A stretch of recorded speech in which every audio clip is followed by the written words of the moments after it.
to see you. I don't check, I rarely check messages on TikTok, but WhatsApp, WA, yeah.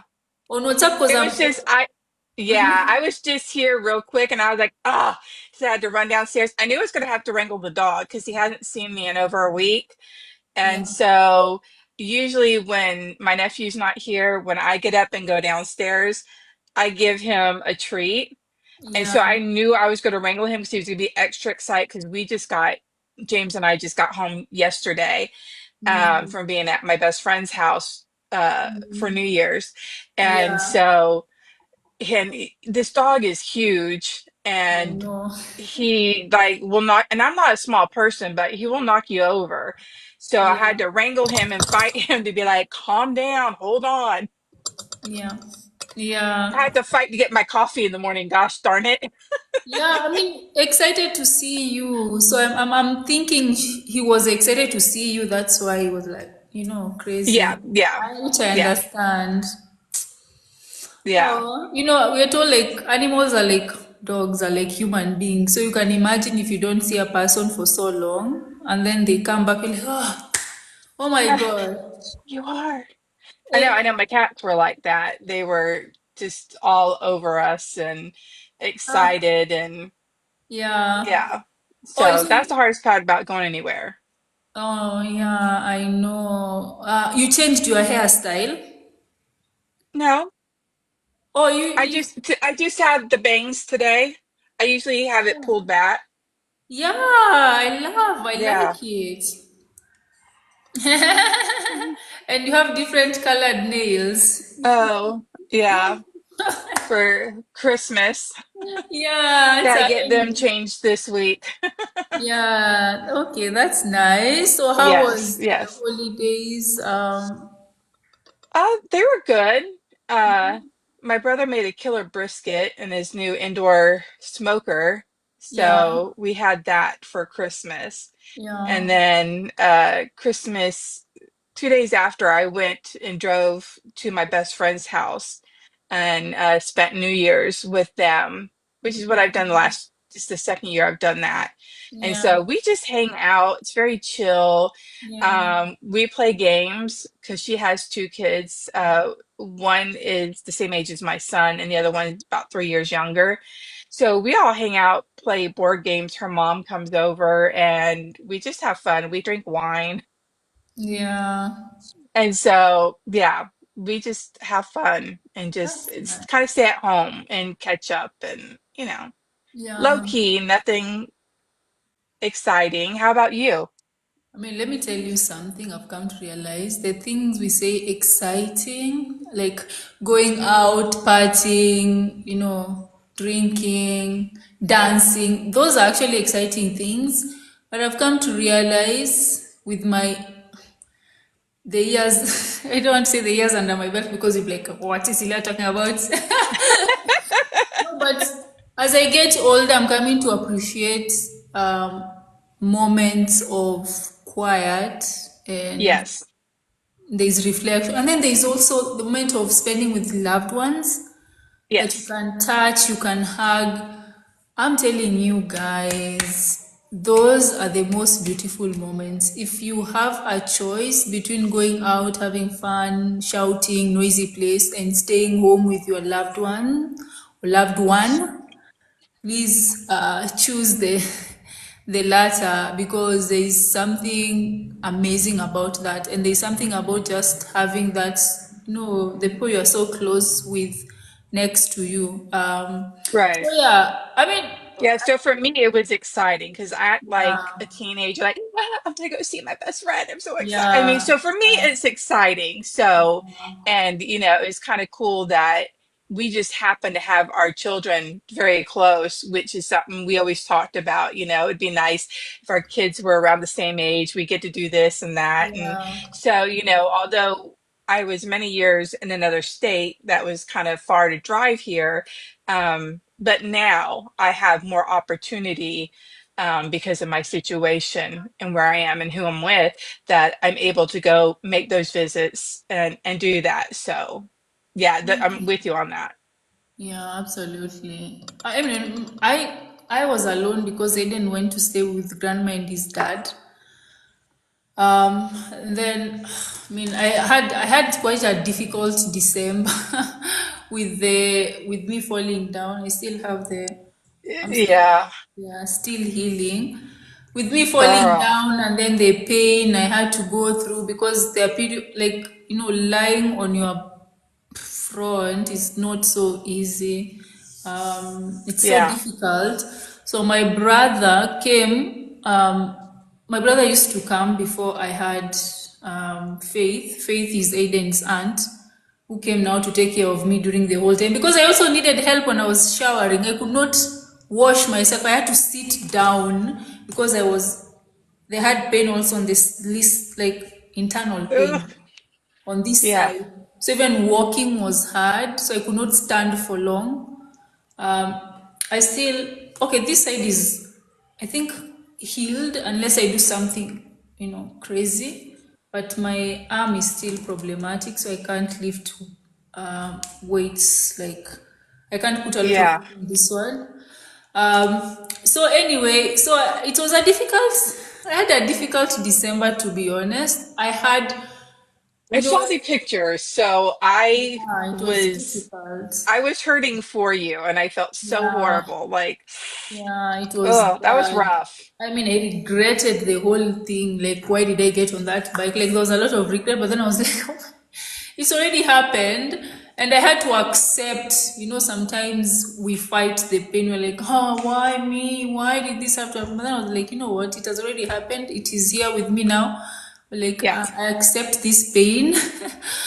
And I was like, yeah, this is it. And my brother came and he made me like a tent. So I slept for like 8 days inside the tent because then I would sleep without having the sheets, what are they called? Like, when you're covering yourself, when you're hurt, you don't Hmm. want your wound because it's just uncomfortable. So Yes. I would just enter the tent and sleep inside that makeshift tent. To I keep slept. the heat in so you didn't have to be covered. Yeah, so I didn't have to be covered. So I slept there like, and then it was on the floor. Like, obviously, there was like a mattress and then blah, blah, blah. Anyway, I liked it. Like, I was comfortable with that situation. I was like, oh, thank God I don't have to be on the bed. And I think most also painful was the whole going to the hospital, getting dressed every other Ugh. day. Yeah, because they have to like clean the wound and apply the Oof.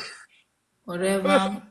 Yeah, Yeah. so it was painful. I don't think I've ever been through such a painful experience. I mean, childbirth separate because childbirth normally the pain is I didn't mine wasn't that long, but this one I think is one of the no, it's not one. It's just the thing that stays in my mind, like the pain I had to go through that. So that's something I'll not forget. I don't know. I don't. I don't know why it happened, but there's a reason why. Maybe it's to bring more patience into my life because now every morning I have to rub this for like 10 minutes so that I can stimulate collagen, so my skin can, so my skin can come back. So there's a lot of that, and there's a lot of like you have to sit and just be like patient with the whole process. Yeah. Maybe that's the reason. I don't know. Yeah, but yeah, maybe someday in retrospect, I'll look back and be like, oh yeah, that had to happen because of this. But yeah, so that is the whole experience. But after like 8 days, Faith had to leave. So New Year's I was alone. Christmas I was also alone. My brother came like for to cook. Then he left. Yeah. So it's just a period of like I won't say lonely because I felt lonely for some period of time. But then I was like, okay, this is solitude. And I Oh, was at times I would be like, am I alone or am I lonely? Yeah, the that's a period. very good question to ask. I like that. Yeah. So Am sometimes I you could be alone or people, am but I lonely? yeah, sometimes you could be people and still feel lonely. So Hmm. yeah. So anyway, so yeah. Anyway, so that happened, and now we're in the new years. At least things are moving on slowly. Aiden comes back next week, I think. Yeah. So Oh, yeah, it's been like that. So it's been, I don't say it's been a good December, but it is what it is. you made it. Yeah, I made it to the new Yeah, year. right. I Yeah. know that's it. Last year just felt like it flew by. And Mm, maybe that's just because I'm getting older, no, but time is time just seems to fly so fast anymore. And I don't know that I like that. time.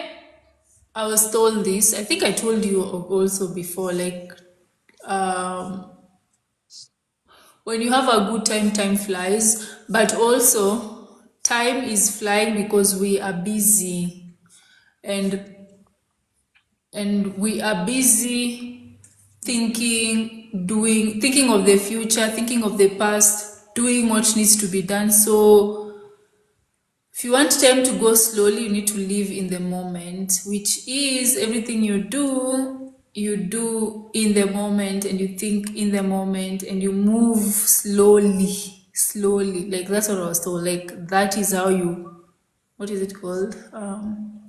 That's how you slow time. You slow time by living in the moment and by doing things slowly. Like, for example, if you are talking, talk slow. If you are cooking, do it in a slow manner. As it's almost someone will be like, why are you so slow? It's supposed to be like that's how you slow down time. So if you have that opportunity from time to time, try to slow down time by living in the moment, by thinking about what you are doing, not thinking about the future, what you're going to do next. Because obviously, as we're doing this live, at one point my thought goes to like, okay, so after this, I'm going to shower, or I'm going to text my friend, or I'm going, like, we are doing this live, but those thoughts already, I'm in the future. What am I going to do in the next moment? So Right. that's how our time flies. Or the I way we, was in the past trying to think of yeah, what I was doing to speed up my time unintentionally. yeah, and time moves very fast. It does move very fast for those people who don't live in the present moment, and that's how it is. Obviously, but yeah, take time from time to time. I try my best. Like when I find myself moving very fast, I'm like, okay, chill. Let's do this slowly, like washing the dishes or taking a shower, because I'm taking a shower and I'm already thinking of what I'm going to do after the shower. I'm like, no, chill. Okay, you're now taking a shower. So I start, Yep. thinking about the present moment.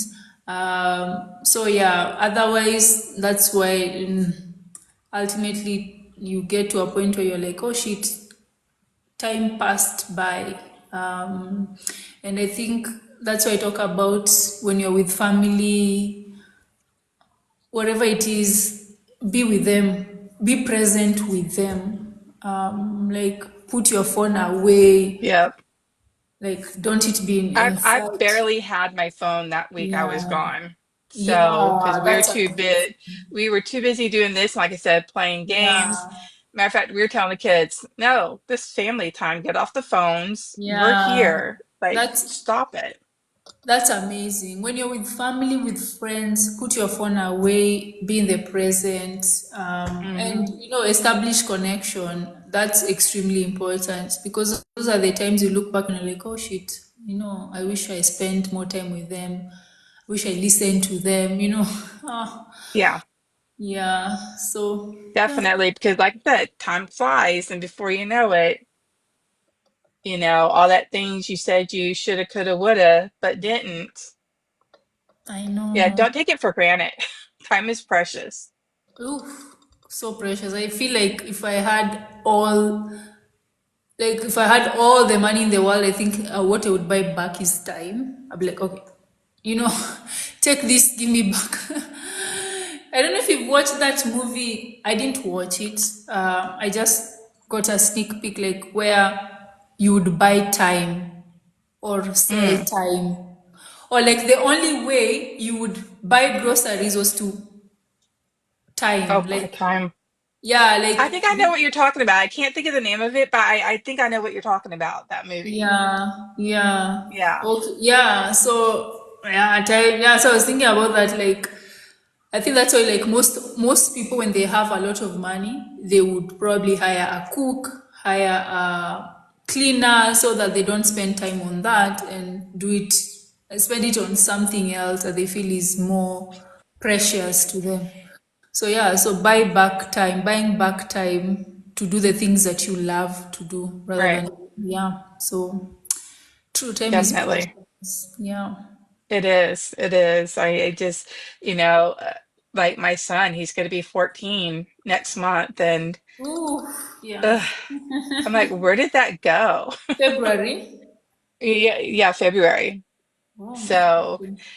yeah, it's, it feels like just yesterday he was this little baby, and now, he talks to me like this, and he's almost as tall as me, and I don't know. I mean, where did it go? Yeah, He right? used to, when he was young, he was so much fun, and has such an active imagination, and now he's, Tell me into that about it. teenage, he's like, mm. I know. Like, I told you, like, Aiden, he just, like, I was looking at his old photos. He's like, smiling, you know? Then we are playing. I have videos of him, us playing. I'll show you them one day. And then you look at the Aiden now, you're like, ah, this is the same person. Like, is Yeah, this the same person I'm seeing? Like, yeah, when they are young, that's when they're so so, carefree. yeah, and then they're like, they need you so much. They want to be next to you all the time, and they want to do things with you. Now, Yeah. it's like, I want to do it with my friends. Yeah, and it's so funny because when we're in, I mean, my child will still, he comes into my room and kind of info dumps on me before he goes to bed. Yeah. Um, but it's funny because when we're at my friend's house, and he feels very comfortable around there, he is so much more quiet there. And I was like, y'all, do not let him fool you, because their son, right, talks Oh, a same age. lot, and they're like, "Oh, I'm so sorry." No, he's 3 years younger, so he's like 10. Okay. And I said, "No, you don't understand. This is how James is when he's not here. Like, don't let this facade fool you. I don't know why he's trying to be all quiet. This time he's met his match. He can talk, but he doesn't. And then we get trapped in the car for 6 hours and He's talking. like not like he's made up for all that time. He hasn't talked." And I'm like, uh-huh, uh-huh. And then he's trying to show me stuff, and I'm like, honey, I'm driving. I really can't look Yeah, at what yeah, you're trying to show me. yeah. But save it and we'll look at it when we get home. Mm, But yeah, I say, you guys, it's okay that your son is talking, because I'm used to it. That's my child every yeah, day, for usually, sure. I mean, of course, it's interest based on what he wants to talk about. Granted. Not you. So, not me. And, I've had to have that conversation with him, and as his mother, I take interest in what his interests are, because it's important, Yeah, because it's not about me, it's about him. yeah, But I have had to have those conversations where, when you're in a group of people, you need to learn to read the room. You need to have some social cues as to what is going on. So if you start a conversation and nobody's really joining in, are they not joining in because you won't let them, because you're talking over everybody, and monopolizing the conversation? Or are they not interested in what you're saying?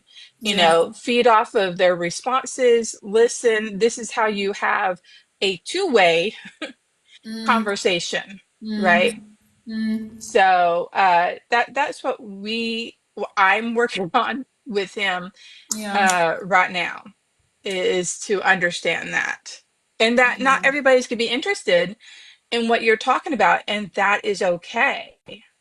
That's where you start asking questions and filling them out, because you guys might have other interests that are the same, but you won't know if neither one of you ask each other questions. Because Yeah. he looks at me like I'm just flat out crazy. Yeah. So, like, why would I do that?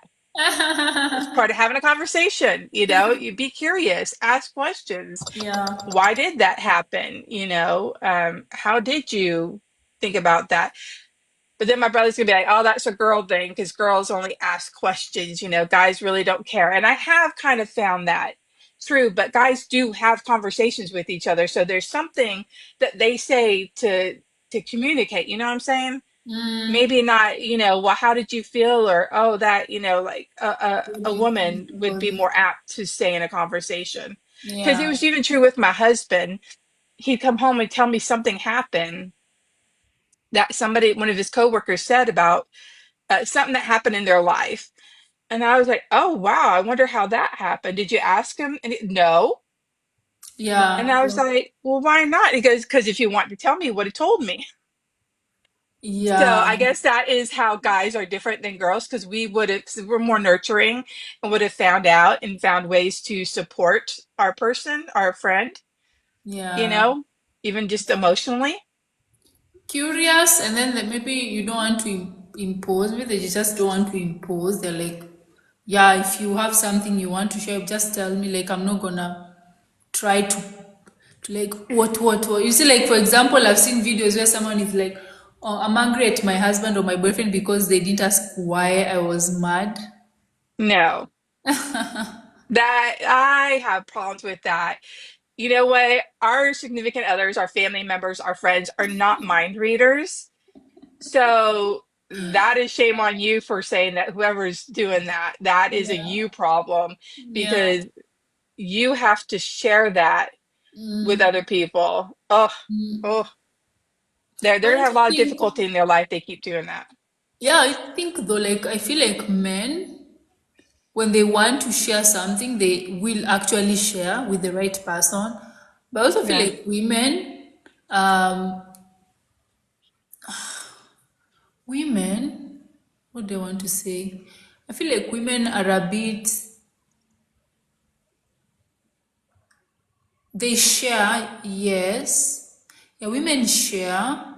Men would share if they wanted to share, but then they're like, maybe they're like, what's the purpose of me sharing with this person if they're not able to help me sort this particular issue? Like, I'm not just sharing so that I feel good. I'm like, oh yeah, like, like a problem shared is half solved. Have you ever heard that thing? They don't think like Yeah. that. It's not like if I share, I'll be like, oh, feeling so good that I've shared. But then them is like, if I share and this person that I'm sharing to is not someone who can help me solve this particular problem, why do I need to share with them? So I guess that's how they Yeah, behave. because yeah, I know, I agree, because I believe like men are fixers. So you present a problem, they're going to help you solve it. Yeah. Whereas women, I feel that it's not so much we need somebody to solve our problems, because we don't, as much Mm, as, because we tend to be emotional.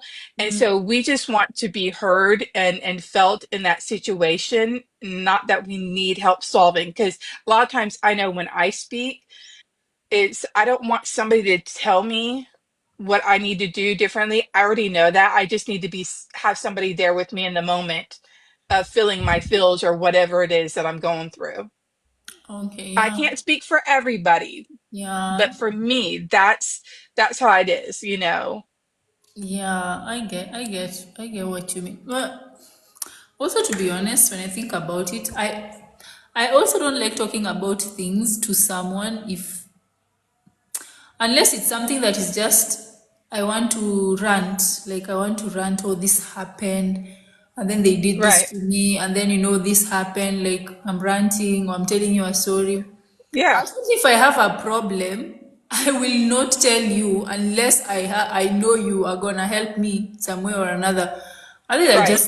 just would not come and be like, oh, so this is happening, and then yes, you're there like, oh, and yeah, I get it. Oh, yeah. So what do you plan to? No, unless I'm asking you for advice, I'm like, so Yeah, what do you think I need to do? Otherwise, I'm not gonna talk about it. Right. Well, and and that brings up boundaries because we all need to have them because there are individuals out there that tend to overshare. Yeah.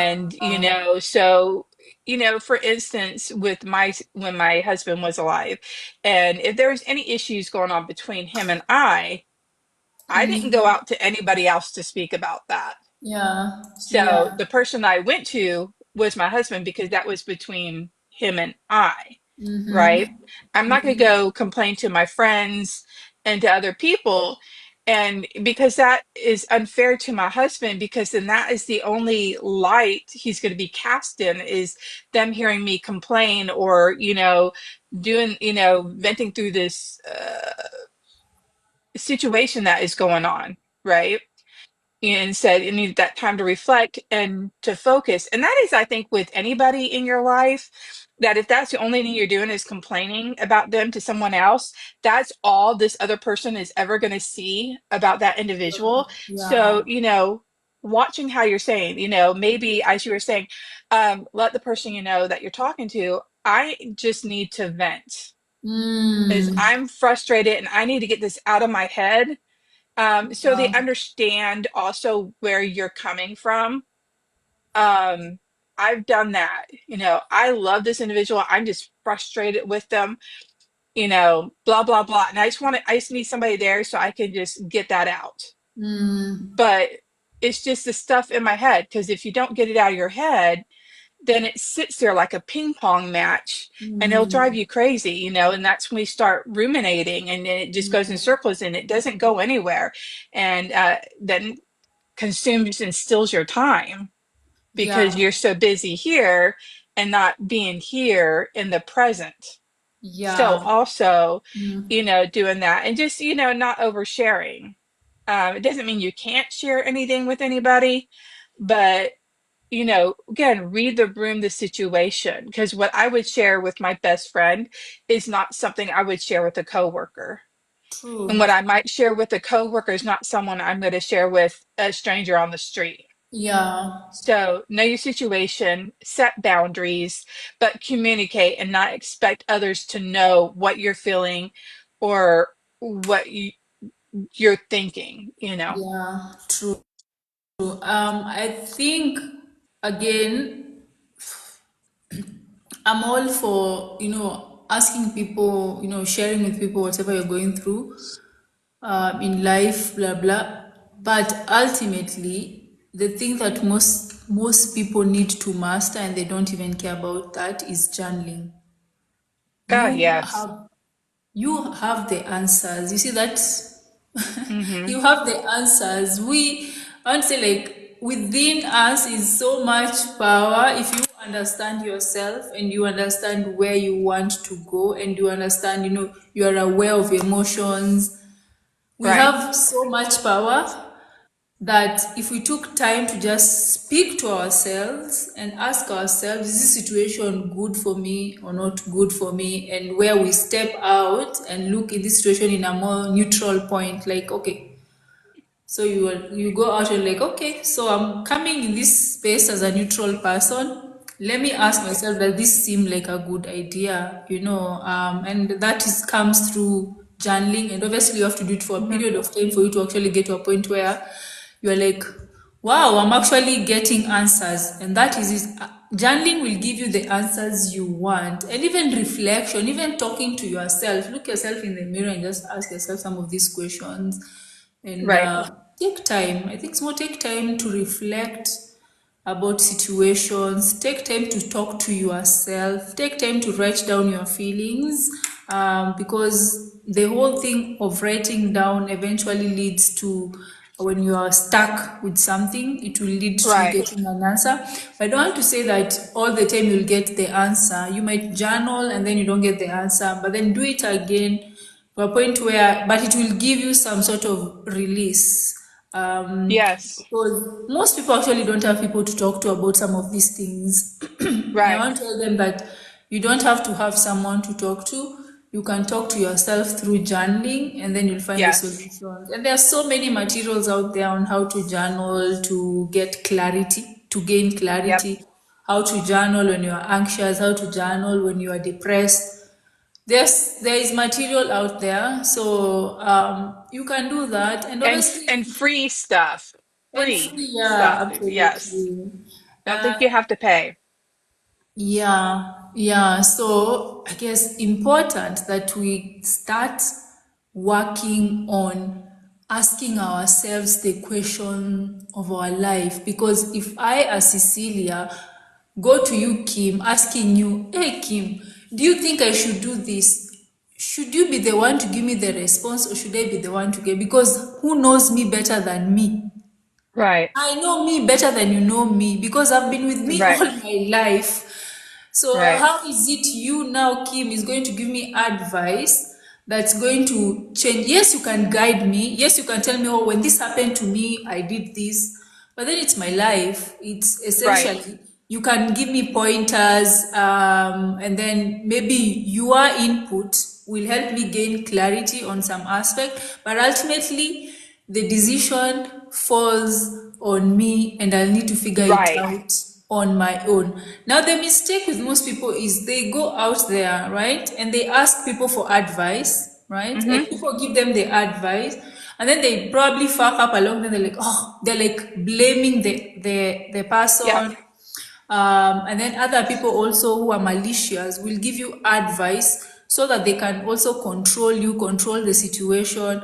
They'll give you advice based on their fears and prejudices. Oh yeah, no, you want to get a job out of the country, or you want to marry this person. You know what? This is gonna happen, but that is their fear. So they're going to transfer the fear to you. So Right. ultimately, the questions you have about your life, you alone can answer them. Yes, other people will give you advice, input that will help you make a decision, but it falls on you to make the right decision for you. And I say, right Right. decision. You can make a wrong decision, which is fine.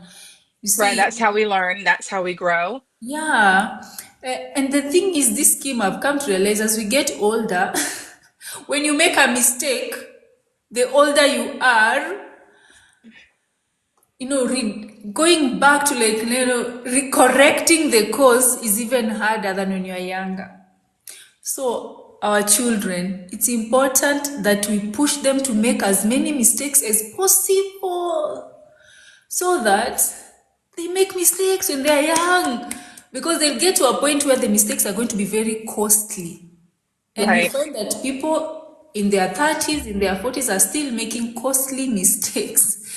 So Right. again, it's important. The younger they are, the better to push them to make these mistakes, because in life we have to make mistakes. And Right. then when you make a It's mistake, it's the only way to grow. yeah, right. And then when you make a mistake, there's the shame, there's the guilt that you feel, right? And Right. this shame and guilt stops you from, living your life. You're like, oh, this happened to me. But then who told you if you made the other decision, it would have been better than the decision you made? You don't know. You cannot live two lives. You cannot Right. now be like, this would have been better. You don't know. Right. So make peace with your mistakes and be like, they are my mistakes. I forgive myself. There are Give things yourself that, grace. yeah, right? You think back and you're like, oh shit, was that me doing that? Was that me doing that? And you're like, you even get a shiver. You're like, oh shit, I made a Yeah. big Yeah. mistake. But yeah, I was told, like, what's important is that you forgive yourself like a delusional person. Like, forgive yourself like a delusional person. Like, I forgive myself. I made a mistake. Who doesn't Yeah. make mistakes? It happened. Okay, what to do now? And that shame and guilt that you're carrying, Right. you let that go. Yeah, because Yes. And, to piggyback, because what you were saying, so, when I was working as a therapist, and, therapists get a lot of backlash um, from people who don't understand or naive to what they are. And we have, there's another population also that use therapists for the wrong reason or think they're there. So, yeah, you were talking about how you know yourself best. And that's how, as a therapist, we work. Because as a therapist, we walk alongside you in your journey. We don't tell you what to do. That is not our job. Yeah. So, and that's what you were saying. And so, as a therapist, we're just an unbiased person that doesn't know you, that can help you, because we help you to reach your own answers, whatever Mm. that might be, right? Yeah. And so it's harder sometimes to get that from friends, because or from family members, because we know you too well, and we'll Yeah. be biased towards So you. And true. my friend tells me something, I'm be like, we ride at midnight. Where do we go? What are we gonna do? You know? And Yeah, true, and and that's true. great support too. But yourself, so sometimes having a therapist or having even a coach when you're trying to move forward, because a coach Mm. can deal with what's in the present. Therapist can help you deal with what is in the past to move Yeah. forward. So coaches can do the same thing. They're not there to give you the answer, but to help you in your goals and teach you how to Mm. meet those goals that you're doing. Yeah. So I really liked what you said there. And then talking about going back to talking about the journaling, when you journal, because like I was saying earlier, if you keep it all in your head, it's very abstract. It's like a ping pong Yeah. match Yeah. that's going on. But Yeah. also, you have power in speaking it, but there's even more power in writing it. Writing. And Yeah. so, because abstract up here, when you write something down, you can look at it more objectively, Mm. and look through these, because there's a lot of fills up here. But when Mm. you write it down, and I even challenge people after you write it down, whether it's that same day or the next day, to go back and read it out loud to yourself, because that also activates other memory muscles. And sometimes we can go, oh, it was right there all along, but I was too busy here. I couldn't see Couldn't it. I see couldn't it. hear Yeah. it. Yeah. Right. So that is the power of writing. And nobody has to write a big long story in your journals. Yeah. Nothing like that. Crappy day, it rained, this happened, that happened. Yeah. Because you can go Yeah. back and reflect on that and go, oh, maybe if I had taken a step back, I could have turned my thinking around, and maybe all this other stuff wouldn't have kept falling the way it did because Mm. of my attitude that day. Yeah. Right? And I'm just using that as like a brief thing. Example. But journaling is so important. And Important. even starting like a mood tracker. Mm. So, if you are fighting with, depression, anxiety, or just, something, if you find yourself using words like, I'm always sad, I'm always mad, Mm. I'm always crying. Using words like always or never is catastrophizing a situation. So Yeah. keeping a bullet point journal or a mood journal for each day, and you Mm. can look back and see, oh, it really wasn't that way. But maybe Yeah. because I had, like 3 days in a row, I really felt this. That was 3 days. That wasn't always, that wasn't every day. Mm. And you can start to change that inner voice and the negative feelings and thoughts that invade our head, True. right? Then Yeah. that dictate the rest of the day or the year how we're feeling, and we have to catch those negative thoughts Yeah. and retrain our brain to change it. Yeah. Yes, this happened. Yes, this didn't feel good. Yes, this is, but you know what, there's still the rest of the day to go. Mm. There's still tomorrow, Yeah. right? Yeah. And so that's also what journaling is going to do for Yeah. you, is to help retrain the brain and the negative thoughts that come around. And it's unfortunate, but there's a lot of different things. We talk about this a lot being on social media, um, having a lot of this in our face and seeing what other people do, what other people look like. How the people on these apps have filters on, first off. Mm. Yeah. They So do. you don't believe everything you say. I don't do a filter. I like, ooh. Um, I probably need to, but I don't. And you keep up with the Joneses, because on social media you are going to see everybody's highlight reels. You're never going to see their behind the scenes. Um, Yeah. there are some that you will see kind of behind the scenes, but those tend to be the ones like, woe is me, all this bad stuff keeps happening, da da da da da. or these people starting to do things to get clicks and to get Yeah, likes. So it's not even real. So you really not have to genuine. It's not decipher genuine. yeah, yeah. So don't, question things. Be curious. Yeah. Don't believe things, straight up, you Yeah, know. yeah, absolutely. So true. I think what's really good for your mental health, for anyone's mental health, is to reduce social media usage. I don't know how much I can say this. I say this that I always tell my friends, like, make sure you produce more than you consume. Produce, Yes. produce. And when I say produce, it's more be productive. At the end of the day, how much time did you spend on social media versus how much time did you spend doing the things that actually matter? Because me scrolling on my phone is actually not helping at all. I'm consuming different content from different people, and at the end of it all, what is the purpose? What was the purpose? Yes, there's entertainment, yes, there's laughter, which is fine, but need to limit that. Because if you get to a point where, like, why don't I look like that? Why don't I have that? Why am I not where this person is? You ask those questions, and then you're doing that. At the end of the day, you have these negative emotions in your head, Yeah. and you're sleeping on those negative emotions. That, with time, does great damage to you, great damage to your body. So ultimately, make sure, as much as you're on social media, in real life, you are killing it, like you are doing the things that need to be done, so that at the end of the day, like, you know what, yeah, I earned this 30 minutes or this 1 hour on social media, so let me check what people are up to, doing social media with very intentional. You're very intentional. Let me check out what Yes. my friends are up to. Let me like their posts and keep them motivated with creating whatever content. Let me check this content creator who motivates me. Let me see what they posted. Very intentional use of social media. I'm not mindlessly going on social media to scroll. Mindless scrolling. Also, curate your feed. I know curating your feed is also very important. Like, I know, yeah, sometimes you get on social media, like, why the hell did they show me this?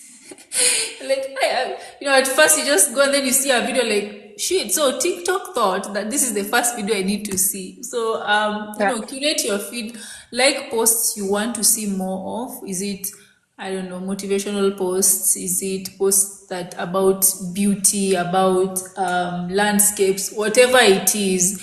Curate your feed so it's a feed that inspires you, that motivates you. Right.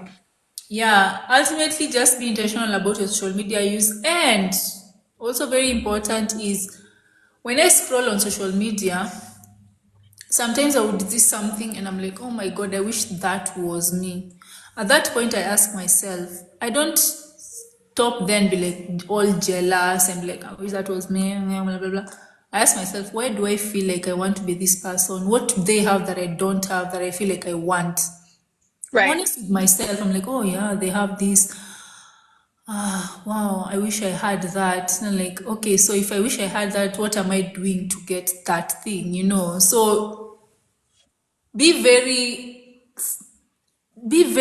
when you have negative thoughts come in, ask yourself why is this Right. negative? Could be jealousy, whatever thought it is. Could be fear. Ask yourself, why do I have this? And try to answer that question, and ultimately try get to the end of it, and don't say what, like, this change the script so that it's not, oh, this negative, I'm jealous. It's more, Right. wow, I'm happy for them. I can't wait for me to be in the same kind of situation. So every Right. negative thought needs to be met, need to be called out. Call out your negative thoughts as you're scrolling on social media if they come up. And Try to find taking out. responsibility and accountability for your actions and not Absolutely. projecting yourself onto others because they are doing well and or are happy. Yeah. Recognize that, change that. Yeah, you can see that. Definitely change that. Yeah, you can see that in the comment sections of most of these accounts. You get to account, someone has posted a nice reel of them with maybe their girlfriend or their husband, or they're just Right. somewhere, and then someone just posts a negative comment. You're like, Yeah. Oh my God. You It's not know, necessary. it's so unnecessary. That is, they've gotten that jealousy or that fear, and now they are now Yeah. putting it down in writing, and you can just see through that. That all this negativity, the hate that you see on social media is from people who lack something, right? They lack something, and then they're like, now, let me put it on this other person. And even as people who are social media or creating content, we need to be prepared for that, because you'll have people comment something and you're like, it can get to you. So even you as a creator, if you become triggered, also it's more of like room for healing. It's like, oh, there's something there. Yes. There's something, they have said something and it hurt me. Because otherwise, if someone says something, you should look at it in a very neutral way. You should not hurt your soul. If it hurts you, it means there is room for healing. There is something there. It's like a wound. It's like when you have a Yeah. wound and you poke it. That's painful. Yeah. So we all have We wounds. call that here, don't add salt to the wound. Because if you ever Yeah, had salt on an open wound, it's it doesn't feel painful. good. It Yeah. sucks. Yeah. Yeah. So every time, all of us are carrying wounds, by the way. We all carrying wounds, and most of Right. us are actively healing those wounds. Others are not. Right. They're going to spread them. They are going to, I have wounds. I'm going to poke yours, because even me, I Right. feel Because pain. if I poke yours, I don't have to pay attention to mine. My pain, So, yeah. but what Mm-hmm. they don't realize is what you resist will persist. Yeah. So even though you're poking at somebody else's and neglecting your own, those aren't going to go away. That's not going to go Yeah. away. No matter how Yeah. much you project onto somebody else, your issues, those bags you haven't unpacked from here, from years ago, yesterday, whatever, what you resist will persist. Maybe it's not in 5 minutes, maybe it's not in 30 minutes, an hour, a week from Mm. now, 10 years from now. I promise you it will come back. If you do not deal with those issues that are going on, they will always come out. And They're they not are, going anywhere. They're and they, patient. They wait. yeah, and again, they're also a reflection of the relationships you pick. Yep. Yeah, because, and then you will pass them to your children if you have children. Hmm. Yeah, so it's important to be aware and to actively heal and to be honest, like, if you, for example, got triggered by your child and you shouted at them or you did something, and it's good to just go and tell them, you know what? I'm sorry this happened. I should not have reacted that way. Blah, blah, blah. Yeah. So that they understand also, mom or dad is actually also, they actually make mistakes, and it's okay to Yeah. admit those mistakes. And it's And okay. you're living by example in that moment as well. So you Absolutely. are teaching them because, as we've said before, children are more apt to follow what they see than what they hear you What they say. hear you say. So following your actions and you coming back, you are showing them healthy ways of communication, and that nobody is perfect. And even us parents, we are far from perfect. And Absolutely. we have to own our own and take accountability and responsibility in Yeah. our life too. I can't Yeah. say how important that is because I've seen so many children, so many teenagers and young adults acting so entitled Mm. in this world, and it's ridiculous. Nobody wants to take accountability. You know what? People can say whatever they want to say to you.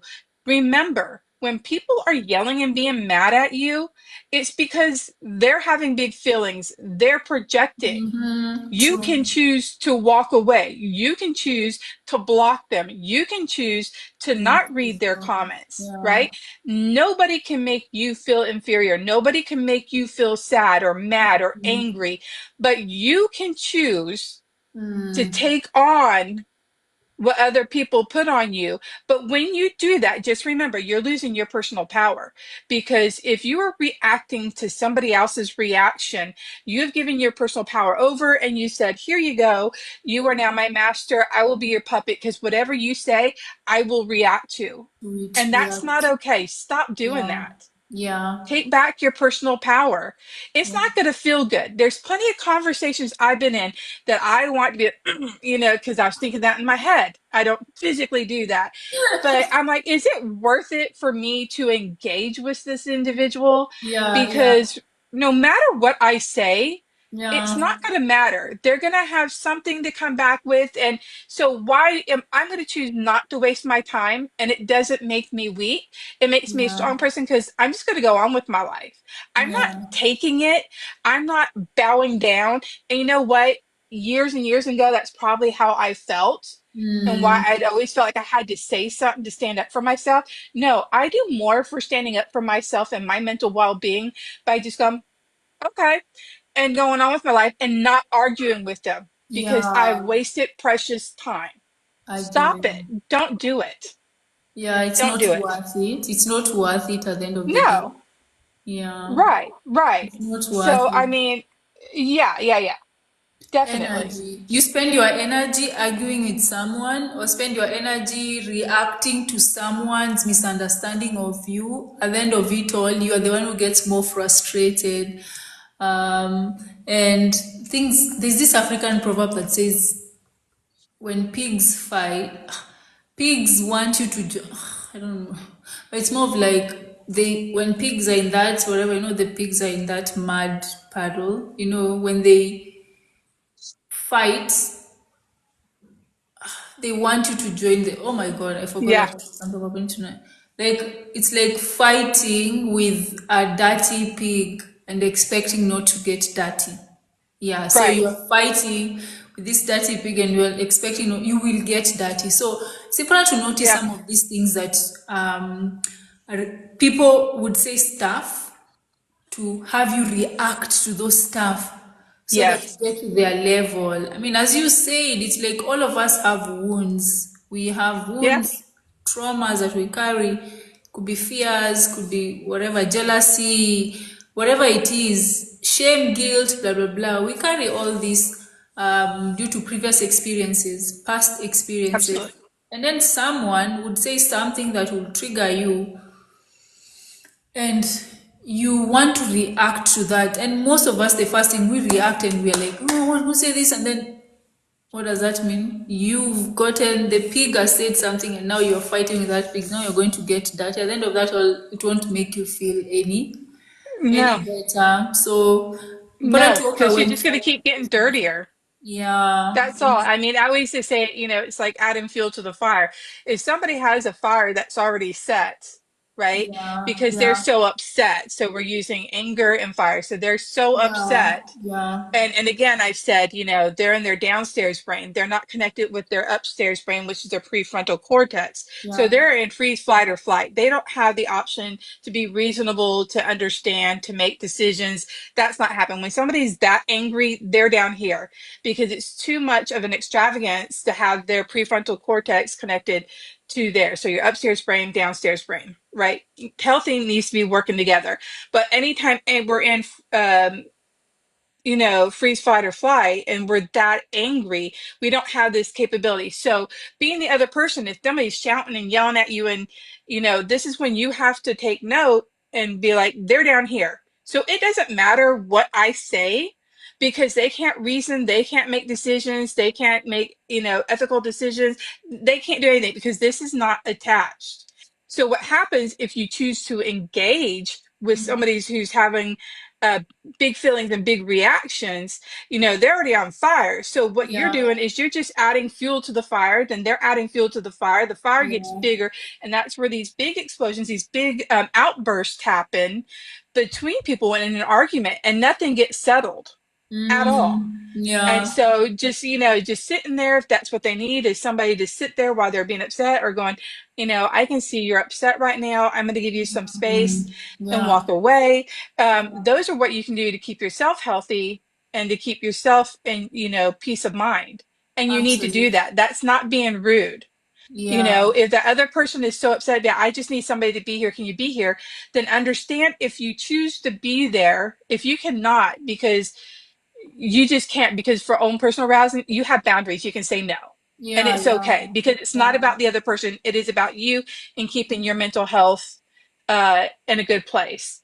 But if you choose to sit there, know that whatever comes out of their mouth is them just talking to get out their anger and rage, and know that it has nothing to do with you. Not my monkey, Absolutely. not my circus. So quit with Yeah. it.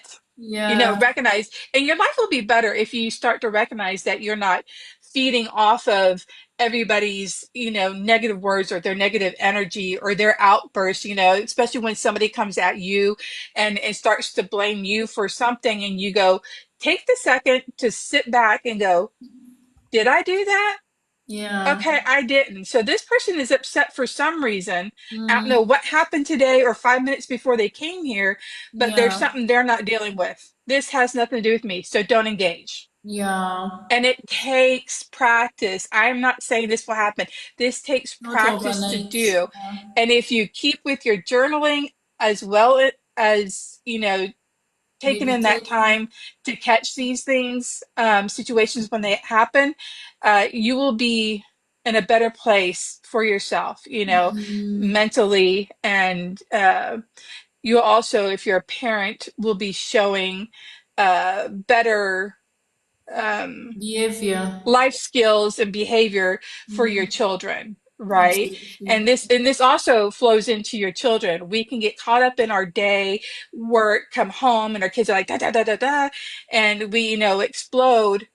That's about us, right? It's not about our children. So Yeah. this also works in the same thing when our children are having moments, because remember, their brain's not as developed, and Mm. so we have years ahead of them, and Mm. we have to be able to sit there and take ourselves out of our situation, which can be very hard. I'm a Mm-hmm. parent. I know it can be very hard to bite Ah, the lip I and not do know. it, you Mm. know, but also remind your child too, I see that you're angry, acknowledge their feelings, what they're feeling. Yeah. Just, however, we're not going to throw things. We're not going to hit things or Mm. people. You have a right to feel what you feel. If you need a moment, you may go to your room Mm. till you calm down. Because if you're, this is even with children, if you are trying to reason with a child who has flipped their lid, they're Mm. down here. There's nothing you say that's going to change anything. Yelling at them is not going to fix anything. They Mm. need to be able to cool down to reconnect with their upstairs brain so that Mm. they can sit there and make decisions and choices and all Yeah. that stuff, right? Yeah. And that is so important. And this is not, being like, oh, you're babying them. No, it's not. But if they're down here and you're down here adding fuel to the fire, nothing's getting done, everybody's losing their shit, that's not good, and it's not healthy for either one of you or anybody else in the household that has to listen to it. Yeah. I Yeah. mean, there's been times that, I have felt down here and I've told my son, I need a minute. And he's like, keeps coming out. I'm like, I really need a minute, Mm. And so you have to stop and take that so that you can come and have a healthier relationship with your child. And you're also going to demonstrate to them that it's okay to say, I need a minute to think. Mm. I need a Mm. minute to calm down, Yeah, true. whatever that is and whatever that looks like to you. Yeah. So, um, but remember that the next time you feel like you're arguing with somebody, or, stop, recognize it. It's okay. It takes practice, and look at the situation and go, okay, I just need to drop this. When they're more calm, we'll come back and we'll deal with the situation. Yeah. And I'm not saying, oh, we let kids just get away with things. There's still, repercussions for our Consequences. actions, Yeah. Yeah. right? Yeah. But talking to a child when they're down here about it and trying to resolve it it's not going to do anything. It's not gonna work. And especially when you join them down there, it's Both not. of you. Yeah. So everybody go to your corners, take a minute, and then come back. And then Mm. they have to understand, okay, yes, we're talking calmly, but we're not going to ignore what just happened. how do you think this came to this situation? What do you think you could do differently in this situation? And depending on whatever it is, the appropriate actions need to be taken, Punishment. right? So they learn to do What? differently and or better, right? Because when you go into the real world, you cannot behave that way. I mean, you can, but let me tell you, Yeah. it's going to be worse consequences. Yeah. So Okay. you need to learn to reel it in and deal Yeah. with and see, well, why did this happen? And maybe how could I have done things differently? Even as Absolutely. adults, we need to do the same thing. Absolutely. Oh my God.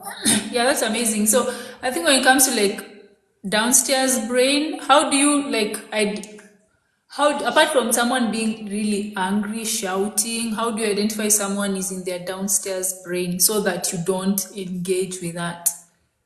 Apart from like being Well, angry.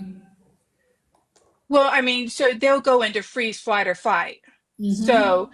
they'll, some people process things slower, and maybe it is due to a trauma response. And so if you come at somebody and ask them, and it can be a simple question. And this also could be something I know people on the spectrum and even people with ADHD will have a slower processor at times. So even a yes and no question can be difficult because they're not thinking on the same lines of yes, this is, and no, they're like, well, technically, there's a lot of gray area for them. So if they're taking a little bit longer to respond, it's not because they're trying to trick you or trying to make up a lie. They just need more time to process what's being asked. And some overthink. Overthinking is also, you know, downstairs, overthink the situation. So there might be some trauma or something in the past that has gone Yeah. on. Yeah. With that, just ignoring and not saying anything, Mm. getting absolutely no response. When you ask, it's just like they may have just mentally just checked out, just not Mm-hmm. there.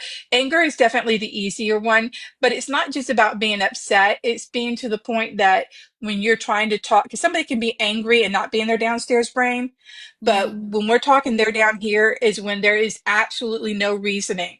And it's just they're not taking responsibility. They're still hot. They're still yelling at you.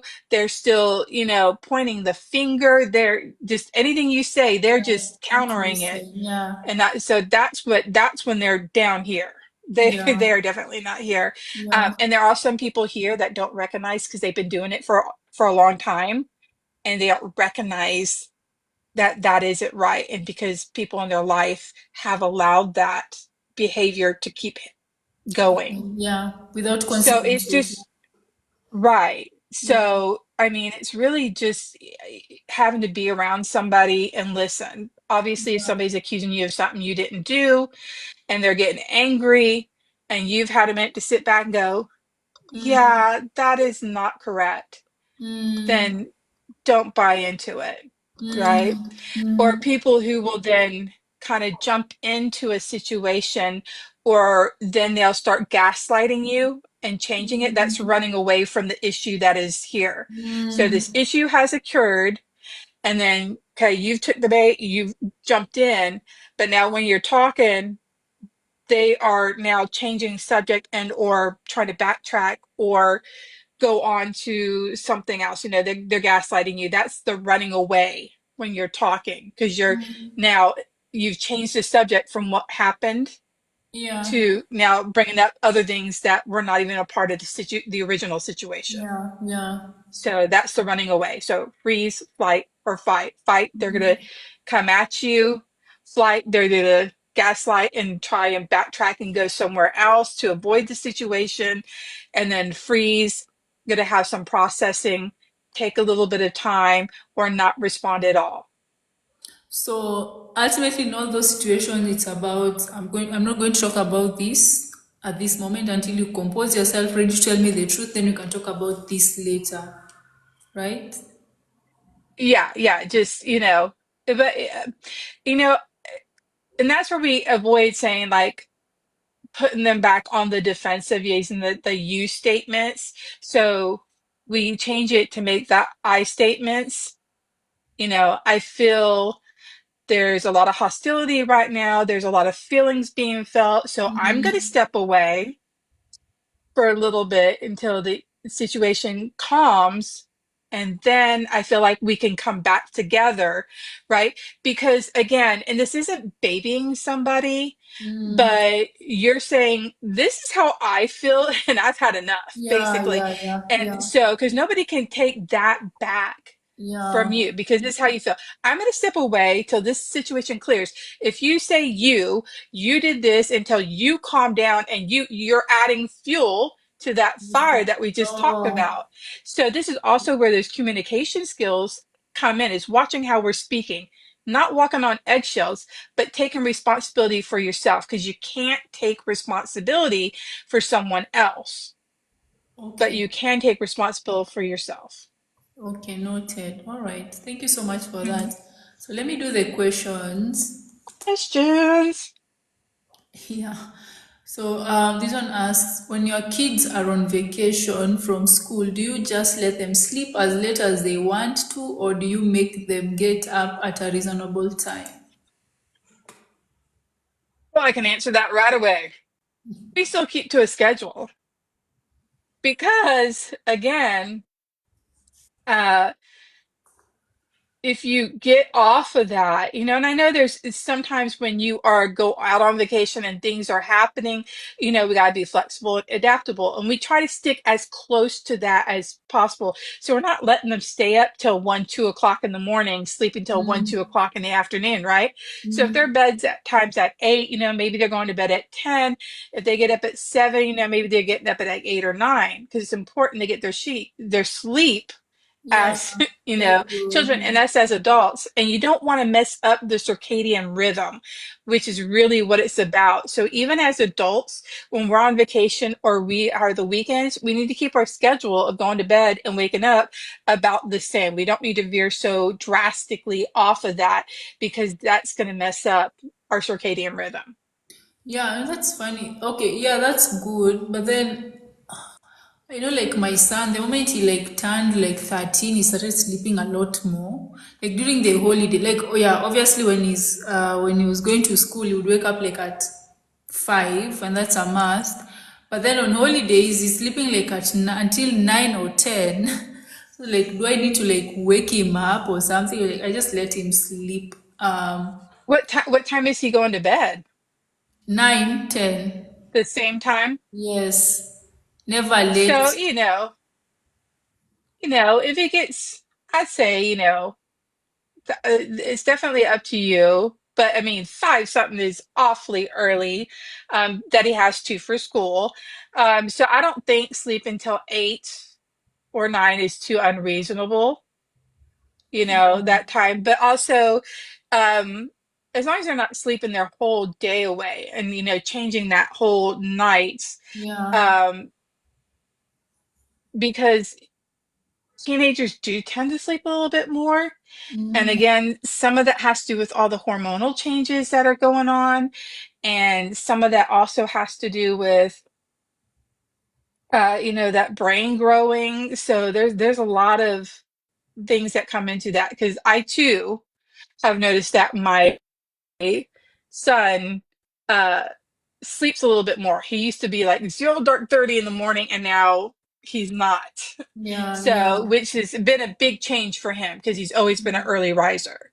yeah. So, you know, I say, your child, and Mm, do it as long as you're not having these big gap differences. mm, Um, mm. because I've just seen the people who let their kids then stay up till like 12, 1 o'clock in the morning, and then That's they're late. sleeping, so late, or they're getting up early. Well, that gap of time that they're having is shorter, if they're going to bed late and they're coming up early in the morning.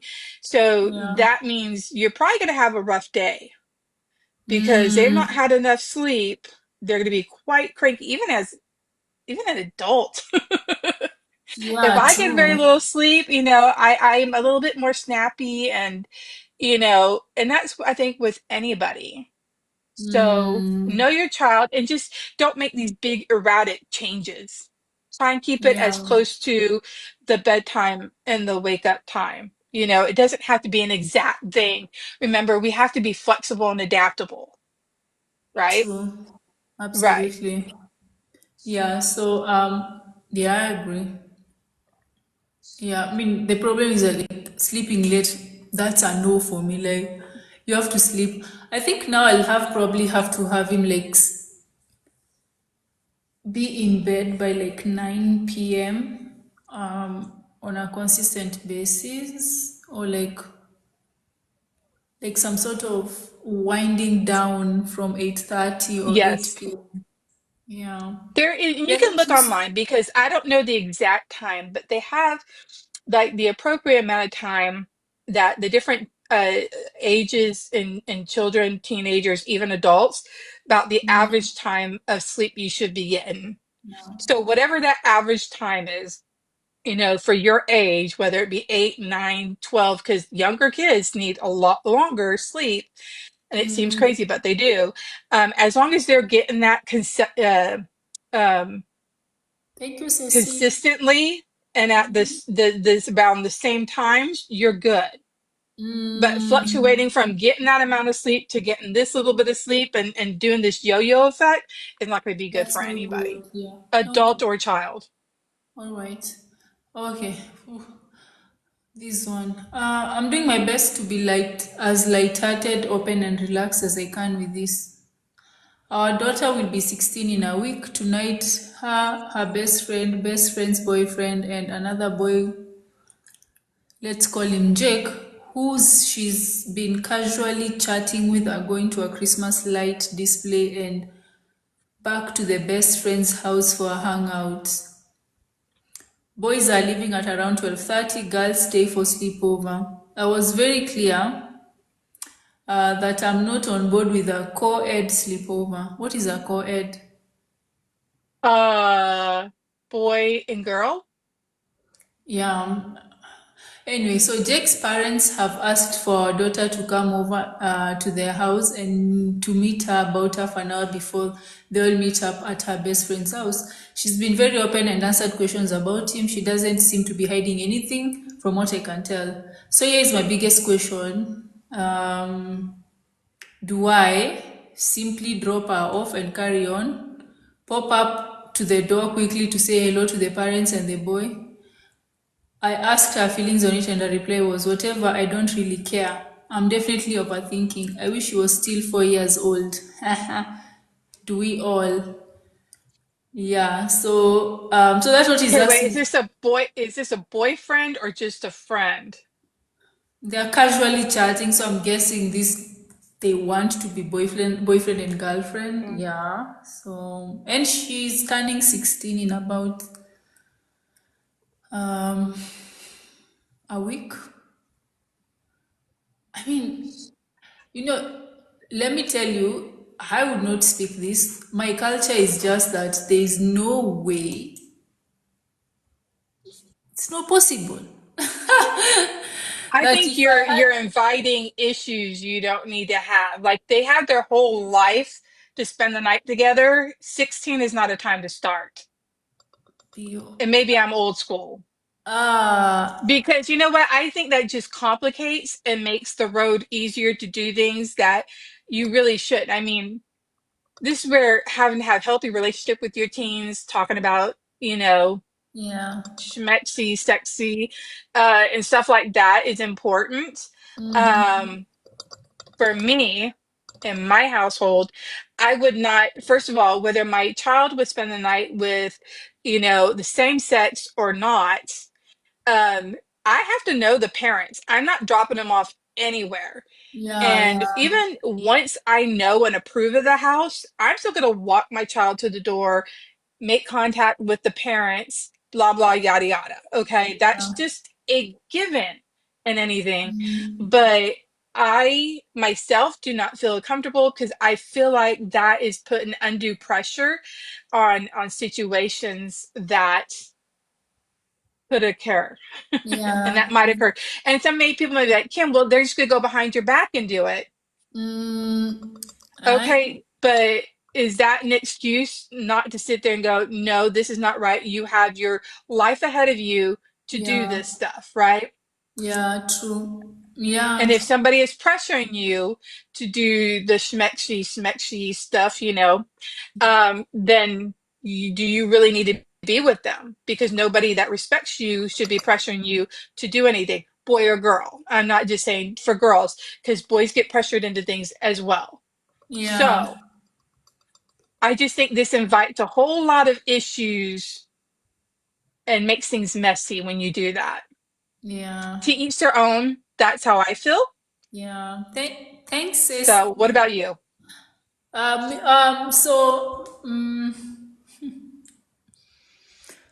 Kim, I don't know. You know, I just don't want my daughter to try. Gosh, I don't know how this. I don't have a daughter, but I'm already stressed.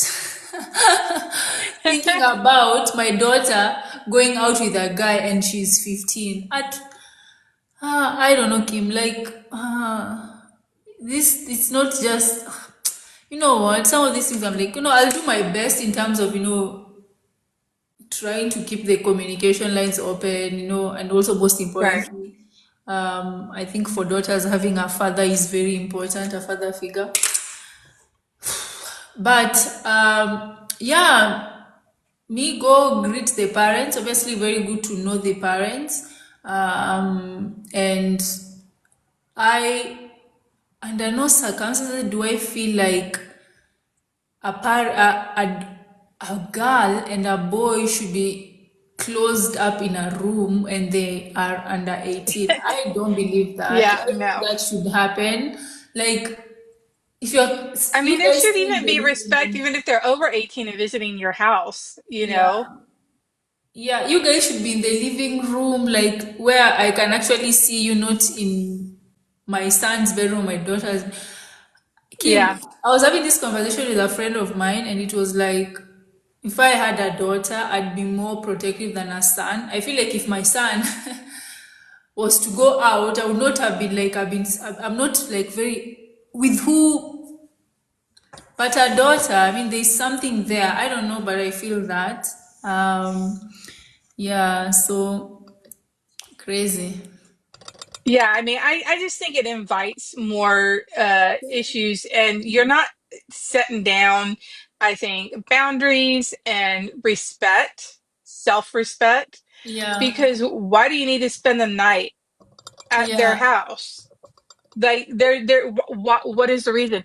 You can't just go see each other and spend the day. Why are you having to spend the night? That yeah, makes no sense, especially with the opposite sex. yeah, And, it's really important to teach not just girls, but boys self-respect. Because if you're yeah, going over and you're doing this, other people, whether you're a boy or girl, there is a certain um, yeah. stigma that's going to be put on you that, oh, you're like that, even if you Mm, don't do anything. So why put yourself in that situation? mm, Right? So they're like, oh, but we're going to sleep in separate rooms. Why do you need to spend the night? You know what I'm saying? And you're like dating, unless there's some yeah, other, you're just in closer contact to do something. yeah, Uh, and, okay. So I know yeah. they're not every teenager, and that there are children who actually don't do that. But I'm not dumb either, because I know here in the United States, I hear and I've seen what middle schoolers, and that is younger than 15, text, and it's not cool. So they are very aware. So don't tell me some BS that they're not going to plan on doing nothing or try to do nothing. Yeah, I'm just going to let true. you know, it ain't happening in my house. No girl is going to come spend the night at my house, and my Yeah, son is not going to no girl's house to spend the night. Period. End of sentence. Okay? Just putting that out there for anybody thinking anything. This is not happening in my house. yeah. No, no, and no. I You see. have all day to go visit them and see them. during That's the great. And I don't even know day. how I feel about dating at that age, but Yeah, that's another question. yeah, yeah. Eh, Hmm. it's crazy. Anyway, you know what? You should be glad. Like homeschooling the children is actually a good thing, right? Because when you homeschool your children, they don't get to like, or like, because I'm telling you, like when your son like is 14, 15, and they're in a classroom full of girls, there's just someone that will catch their attention. Like, oh, she's so cute. They start holding hands. Next thing they want to go to sleepover. Ah, No, no. And it's funny because when I was with my best friend this past week, yeah, because my child is homeschooled, and I just kind of count my blessings every day, especially after talking with her, hearing about the stuff that is going on in the schools, and then hearing about the things like her daughter goes through. I'm just thinking, wow, I'm glad that my son doesn't have to go through that. yeah. Because, unfortunately, it doesn't end in school. When you're an adult, the bullies are going to be bullies, and it's still going to continue. And I'm just, at this point, glad that he doesn't have to be so subjected to it. Because I know there's Mm, still stuff online and video games that they can be subjected to. But I mm, mean, that's a lot because, he just has that part if anything happens. But I talk with him all the time.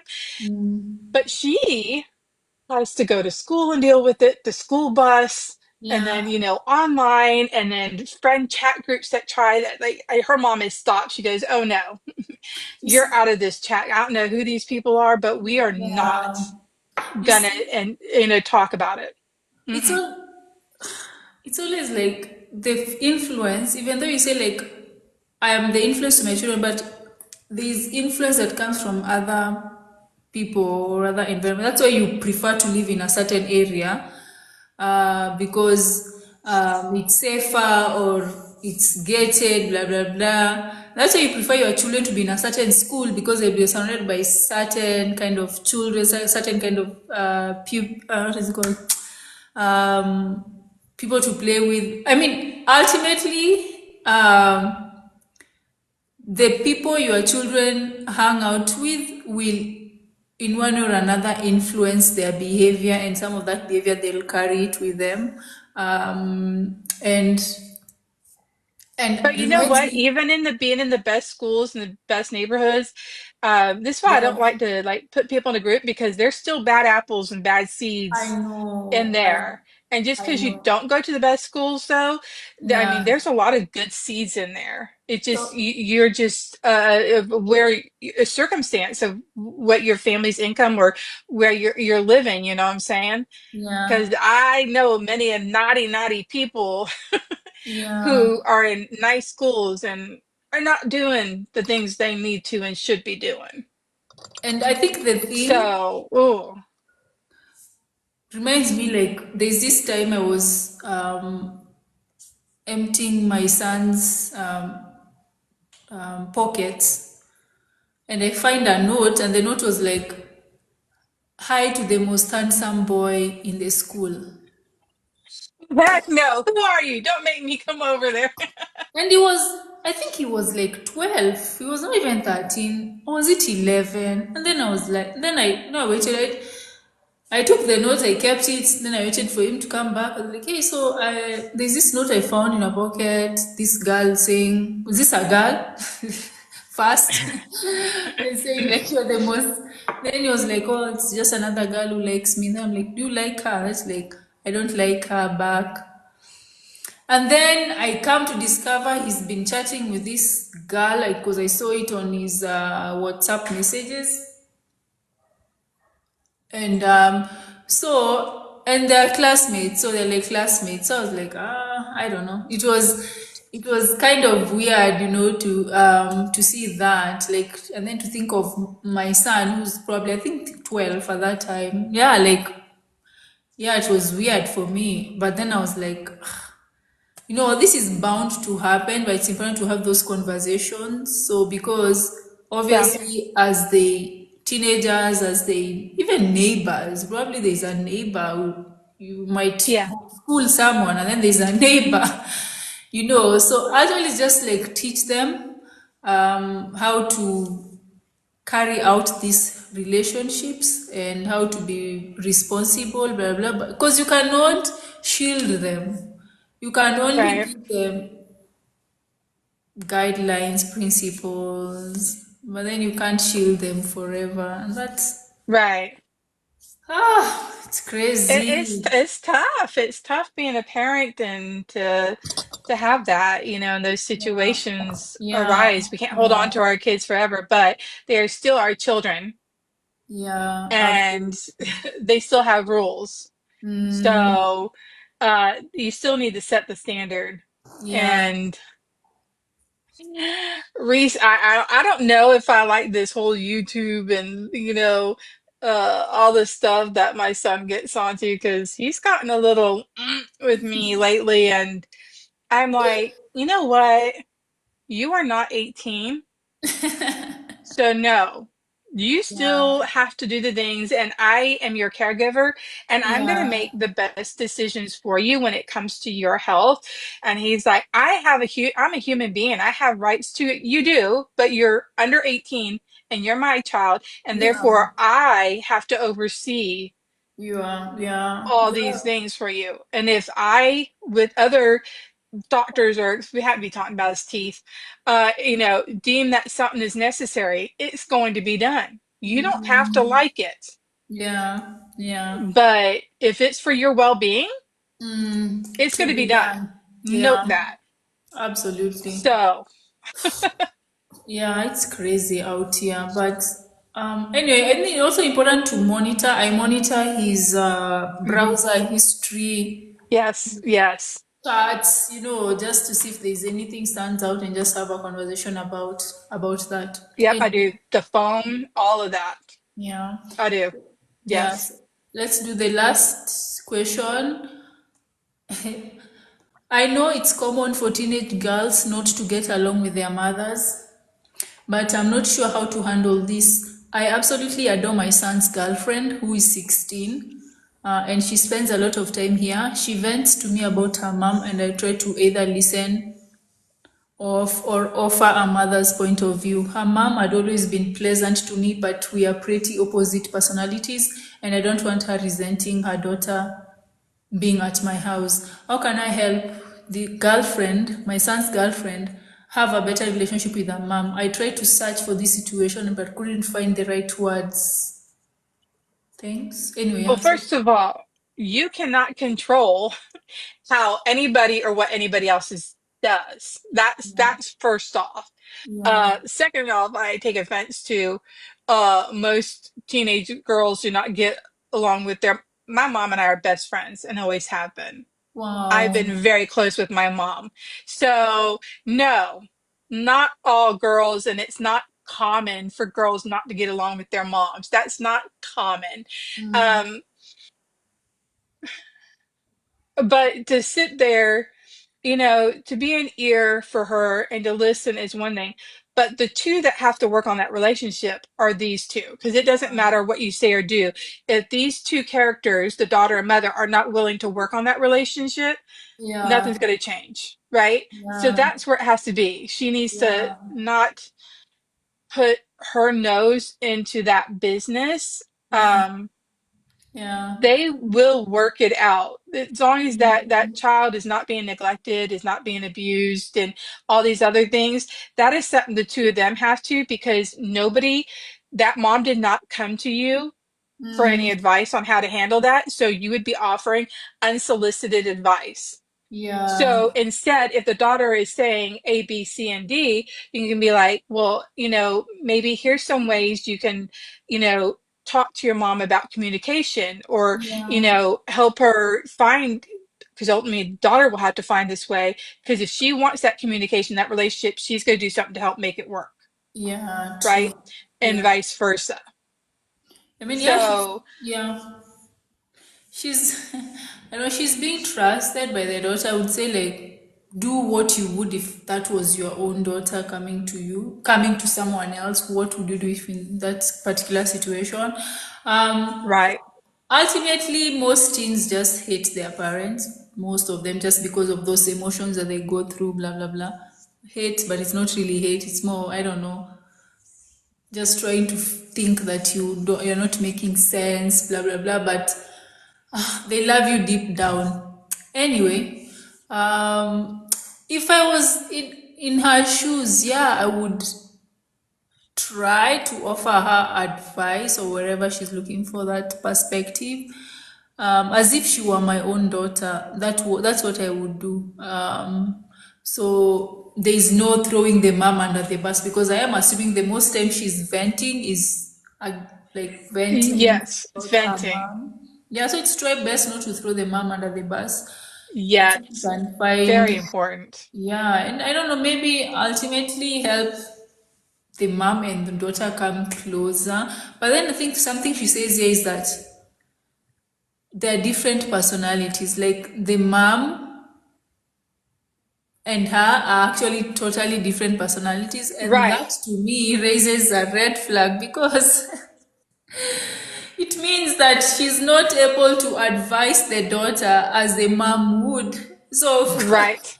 so here there's an issue. And I think there's something you mentioned one time, that is like surround your teenagers with role model adults, like people who share your the way you view life, Yeah, so your that because they won't ideologies listen to and you, but they listen to these other people. Let them listen to these other people, but they share your worldview, perspective, values, blah blah blah. This is such a difficult situation though. because if you've noticed that you and this other parent are opposites, then if you're giving her advice, you're undermining her mother's authority. You know what I'm saying? And Yeah, that's not cool. So that is a fine line to yeah, walk yeah, with them, because just because you're on opposite ends doesn't mean one's better than the other. yeah, And parent a child often doesn't like what their parent has to say because it's yeah, not what they want to hear in absolutely. this situation. And it's easy to insert ourselves because what she sees this daughter and this behavior is different than how this daughter is behaving at home, right? Mm, And so that also plays into it. And she's trying to fix something she doesn't need to really stick her nose in. There's no abuse, there's no all this other stuff going on. Then we don't need to be given unsolicited advice that was not asked yeah, of us. And if the daughter is going this route, going, oh, well, I wish you were my mom, or I've heard that before, and say, I understand and I can see, but there mm, must be a reason that your mom is doing this, yeah, or saying this for your benefit. And I know it can be hard sometimes, but just as in life, in your jobs and bosses that you're going to have to work with, you're not always going to agree with them, but you yeah. want to keep your job. So you're going to, Show up deal a with certain those way. things that are happens. Yeah. I love my job, but I just don't agree with this situation. Well, you can't just quit everything you do, right? As long as you're not being harassed again or Yeah, being abused. If yeah, you're in those toxic relationship, that's a different story. We're not talking about that, yeah, but not everything's going to be rainbows and butterflies. And that's absolutely. life. Yeah, that's okay. And that's okay, right? Right. Mm, Right. so, Most parents are still doing things out of love and concern and what they feel is right and in their ideology. As long as there's no abuse or neglect, then how do we deal with these feelings of what? And I don't even know what is being done. So does she feel like she's not being heard, or she just doesn't like because her mom won't let her just go do whatever she wants? You know what I'm saying? you Is might have, that that authoritarian, not yeah, authoritative? And if she's a real like I don't want to say liberal, but a real passive parent, laissez-faire. I'm not a very passive, so that would be very different with my parenting style. I'm not gonna let you do whatever you want, right? Yeah. We still have accountability and responsibility. So Mm, again, there's a lot not said in what that was written to be able yeah. to pinpoint. To be honest, the moment she said, me and her mom are different personalities. I knew immediately that this mom is more of a passive parent, and then the other one is the authoritarian parent. Because Hmm. teenagers love it when you give them the freedom they want,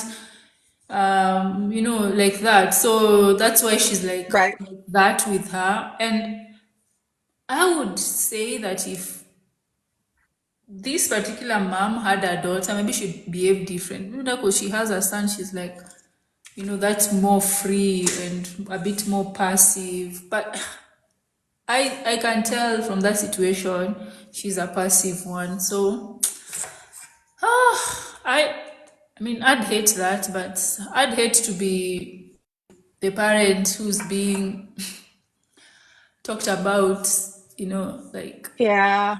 it's so sad. Yeah. Yeah, because again, you're hearing from one side, you don't know the other side of what's going on. Nothing's really said except for we're two totally different. Well, there's your first answer right there. So she may not be getting what she feels or thinks she needs, or she's not getting her way, and therefore leaning this. There's so much not said, but She's not enough said listening. in what was written there. So mind your business as long as she's not being abused or neglected, Yeah. and you can be a hearing point, a sounding board for her, uh but don't be jumping into things you don't need to. Yeah, yeah, something might happen and be like, oh, you told her. Anyway, yeah, Well, so I mean, just opening that up, and if it's again, don't know the situation because she didn't say anything about what it was, about her mom, that she wasn't getting along, or why in particular she wasn't. So, I mean, just going off of assumptions, because that's all we have, yeah, is if it's communication, bringing it, just talking about different ways of helping her, to communicate, yeah, to try this, do this and that. And then if that doesn't work, it's just, knowing in life that, you have to do the best that you can. You mm-hmm, can't make other people, again, it's just hard to, because we don't know what is being done that the teenager doesn't like, yeah, true. you know. So I really, it's just hard to say anything at that. I just talked in a circle. Anyway, it's okay. Yeah. Thank you so much. Yes, it was good seeing you. Nice to see you too. Do say hi to the farm. Same, Um, same. I yeah, will. Aiden is not here, but when he's back. Back. He's back. Yeah, when he's back, yes. But yeah, have a lovely, lovely weekend, everyone. Yes. Yeah, so see you next. Ooh, I forgot to tell you. I need to move I don't know if it's possible to move our Fridays. Uh-huh. So this year, I want to, the skill I want to learn, the new skill I want to learn is trading. Hmm. Yeah, I want to learn that. I just want to learn that as a skill. I'm just curious, learning the Yeah. markets. Sure. Yeah, and I know Chris goes live on same time we do, or rather not the Hmm. same time, like 30 minutes after us. I don't want to have it on Friday so that it's not like, because you have to wake up Right. earlier. Yeah. Back to back. Okay. Yeah. I don't know if Saturday is good for you. Saturdays are not, just because I have to usually take my nephew. Oh, I know. Then we You move do like a to Thursday? Thursday. Thursday is fine. Thursday. Okay. Yeah, yeah. Okay, Thurs Thursday, same time, correct? Thursday, same time. Yeah. Okay. Ooh. Let me write this down. So you won't be calling me and be like, what? I gotta go live? Oh But you my know what? gosh. Even me, I might forget, on that. Like, because this is something We'll you're so try, I used must to. set a reminder, and then we'll try and remind each other, and then we'll get on Okay. the. Yeah. So All right. Thursdays, we'll just move our time, same time, but on Thursdays. Yeah. So Yeah. everybody that's watching, that's Yeah. what we'll switch it to. Thursday, same time. We do this. Yes. All Yeah. right. Okay. Thank you so much, Okay. Kim. Mwah. Thank you. Bye.